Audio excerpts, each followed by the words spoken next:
Hello friends, welcome to Baakiyacookingchannel. இந்த வீடியோல என்ன பார்க்க போறோம்னா நம்ம வீட்லயே ரொம்ப டேஸ்டியான பால் பன் எப்படி செய்யலாம்ங்கறத தான் பார்க்க போறோம்.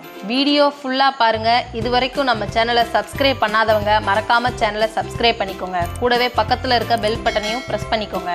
அப்பதான் நான் போடுற அடுத்தடுத்த வீடியோக்கு நோட்டிஃபிகேஷன் உங்களுக்கு கிடைக்கும். வாங்க வீடியோக்குள்ள போலாம். இப்போ ஒரு பாத்திரத்துல 1 கப் மைதா மாவு, 1/2 கப் தயிர், 2 ஸ்பூன் சுகரை மிக்ஸி ஜாரில் அரைச்சு போட்டிருக்கேன், 1/2 ஸ்பூன் சமையல் சோடா, 2 ஸ்பூன் நெய்,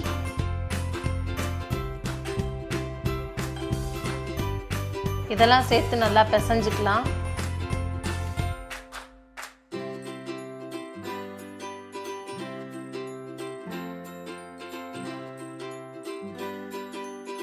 தண்ணி லைட்டாக சேர்த்துக்கோங்க, அதிகமாக சேர்க்க வேண்டாம். ஏன்னா நம்ம தயிர் ஊற்றிருக்கிறதுனால அதிகமாக சேர்க்கக்கூடாது.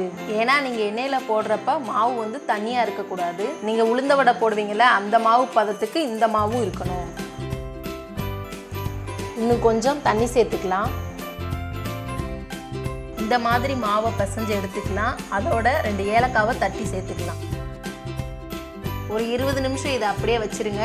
இந்த டயத்தில் நம்ம சீனி பாவு காய்ச்சிக்கலாம். இப்போ 1 கப் மைதா மாவுக்கு 3/4 கப் சுகர் எடுத்துக்கலாம். 3/4 கப் சுகருக்கு 1 டம்ளர் தண்ணி ஊற்றிக்கலாம்.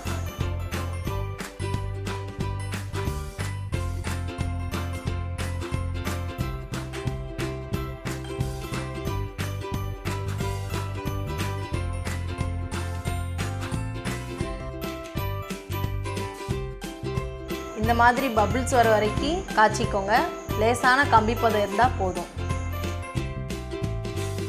இதுலேயும் 2-3 ஏலக்காவை நல்ல வாசனைக்கு தட்டி போட்டுக்கலாம்.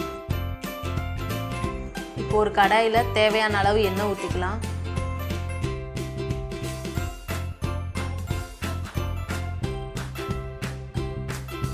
எண்ணெய் சூடானதும் நம்ம ரெடி பண்ணி வச்சுருக்க மாவை பால் பன் சைஸுக்கு எடுத்து ஊற்றிக்கலாம். அடுப்பை மீடியம் ஃப்ளேம்லேயே வச்சுக்கோங்க.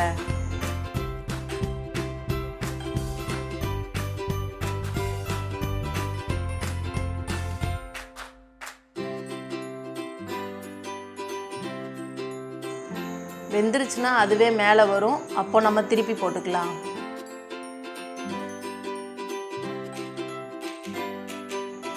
இப்போ பாருங்க, அடிப்பக்கம் நல்லா வெந்து மிதக்க ஆரம்பிச்சிருச்சு. இப்போ நம்ம திருப்பி போட்டுக்கலாம் ஒவ்வொன்றா.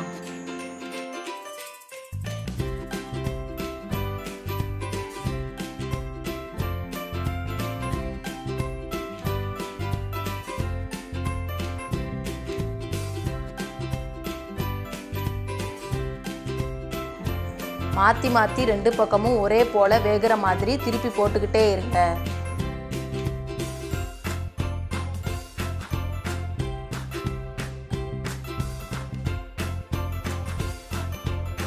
ஸ்டவ்வை மீடியம் ஃப்ளேம்லேயே வச்சுக்கோங்க. கூட்டி வச்சிடாதீங்க. கூட்டி வச்சிட்டிங்கன்னா உள்ளே வேகாது, வெளியில் கருகிரும். பாருங்கள், 2 பக்கமும் நல்லா வெந்துருச்சு. இந்த ஸ்டேஜில் நம்ம பால் பண்ண வெளியில் எடுத்துக்கலாம். இப்போ இந்த பால் பன் மேலே ஆற வச்சு எடுத்து வச்சுருக்கிற சர்க்கரை பாகுவை சேர்த்துக்கலாம். பாருங்கள், பார்க்கவே ரொம்ப அழகாக இருக்குது. குழந்தைங்களுக்குலாம் இது ரொம்பவே பிடிக்கும். ஸோ நீங்களும் இது மாதிரி வீட்டில் ட்ரை பண்ணி பார்த்துட்டு எப்படி இருந்ததுன்னு மறக்காமல் கமெண்ட்டில் சொல்லுங்கள். இந்த வீடியோ பிடிச்சிருந்தா லைக் பண்ணுங்கள், ஷேர் பண்ணுங்கள். மறக்காமல் பாக்கியா குக்கிங் சேனலை சப்ஸ்கிரைப் பண்ணிக்கோங்க. நெக்ஸ்ட் வீடியோவில் பார்க்கலாம்.